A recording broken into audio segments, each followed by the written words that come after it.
that one, and there's going to be 3 more parts of the game and probably a finale, right? It looks like episodes. Looks like it was like set up to be an episodic game, but then. Well, it's nice that they give you like a place to pause. Yeah. Because I don't know, I find with like I guess more narrative experiences like that, it's difficult to pick it up again if you're sort of in the middle of like a bunch of corridors or something. You're like, where the hell did any of this go? That happens to me a lot. Well, that's where I think a good episodic narrative has its strength. Like The Walking Dead was really good, but you've never played that, have you? No, you haven't. It's a franchise. Why? Honestly, I find it's too contrived, and the characters make frustratingly stupid decisions, despite watching everyone around them make the same frustratingly stupid decisions. This is a little bit true. Killed as a result of it. Even like from the people who like produce it, I'm sort of starting to kind of be a little bit like yawn. Like there was, I'm not up to the most up to date on the show, but I'm close. Like they split their seasons in 2, right? So it's like one half of season 5 and then the second half of season 5, and they do little mini seasons. Okay. So the second half of whatever the current season is just started, and I hadn't even watched the first half of this season. But after it was over, everybody was like, "Is Glenn dead?"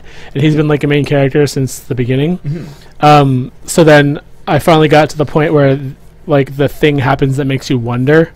So basically, he was on box, I don't know, whatever. He was standing on a thing with another guy, and there were zombies all around. It was like completely hopeless, right? Yeah. So the other guy, not Glenn, was like, "Well, I'm just going to kill myself because I don't want to get eaten." So he shot himself in the head and like fell into Glenn, and they both fell off. And then it looked like the zombies like tore Glenn apart, right? Okay. So then I looked it up just because I wanted to, because I already know the whole and I already know from reading that he's not dead. Yeah. I didn't mean to have that spoiled, but I know that he's not dead, right? So I was like, what they do then? And I just like dug into it, and what really happened is he fell down, and the guy who shot himself's body landed on top of him. Yeah. And the zombies were tearing up the other corpse, but they totally wanted to trick you, which is like fucking cheap.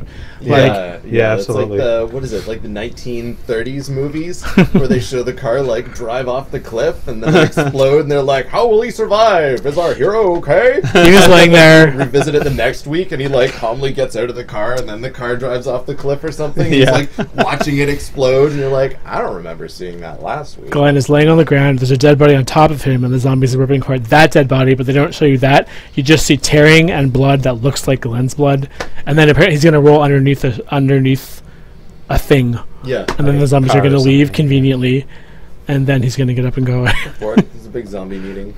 Yeah. So that kind of I don't love it as much as I did in the beginning, and sort of. I didn't even make it through the first season. The whole time I liked the first season. Like, oh my god, you people! I'm still in enough that I'll keep watching it, but yeah. They make me mad a lot. I don't know. I tend to get very frustrated with a lot of zombie-based media, I guess.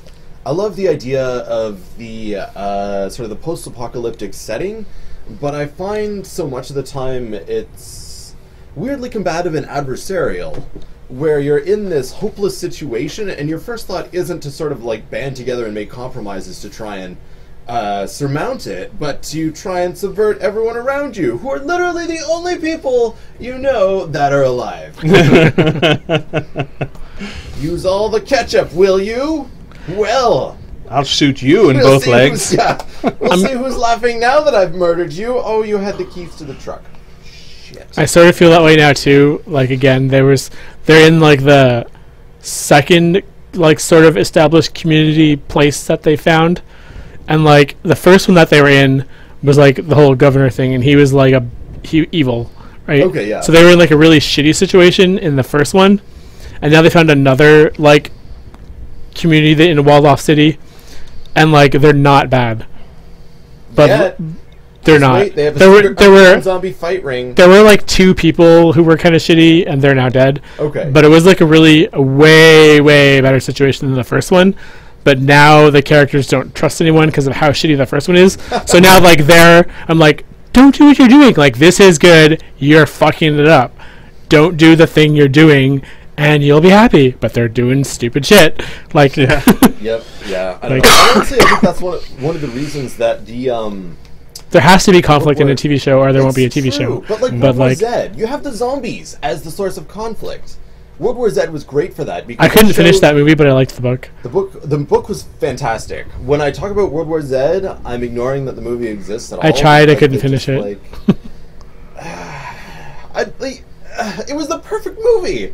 It was low budget too, because you had a series of vignettes that you don't have to cast anyone important or recognizable for. You have like the whole thing where there's the Indian general being like rescued by his men and their like suicidal last stand. You don't need any big name actor for that. You just need like a bunch of people and maybe a helicopter. I don't know. It so frustrating that they torpedoed that as hard as they did. But the book still exists, and the book is still excellent. I want to get the audiobook of it. Apparently, it's like they've expanded it quite a bit, but they got like different, like actually famous voice like actors to do the voices for every character. Like it's a Okay. way more like it's not just a person reading the audiobook; it's more like an audio play. That's actually Oh, really that's cool. cool. People I know, people not know in person, people that put People content that I on the know of. internet, whose content I consume, say that that is a really good thing, and if you like that, you should get the audiobook of it. Nice. Huh. I will check that out. That does sound really good. I listen to lots of podcasts and stuff like that now. It's Also, kind of surprised that they didn't make a World War Z game where you just like reclaim America from the zombies.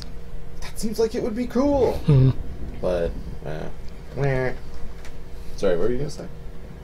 Think about podcasts. I just listened to lots of podcasts and audiobooks and stuff because I got bored of listening to music at work. And it's like listening to people read stories or talk about shit is way more like engaging, and it makes the time go faster at work. So that's how I heard about that. Like, that's what that was. Interesting. Yeah, I don't know. I need to get into. Like if you just listen to music, you always have to think about, oh, what new thing do I want to listen to? Or just listen to the same album I've heard like 20 times again. Like, Yes, my problem is Yeah. the endless like shuffle, fast forward. Not this song either, or this one, or this one. Why is any of this on my music player anymore? Not Yep. this song. and then if your job is a thing where you like have a time limit and have to do stuff with your hands, you can't stop and you don't have, you can't afford to like stop and skip every song and pick new shit every time, right? So Exactly. Yeah. so- Wait. I just need the perfect remix for this EMT call. so it's why like that audiobooks and podcasts are way better for my sort of job. Nice.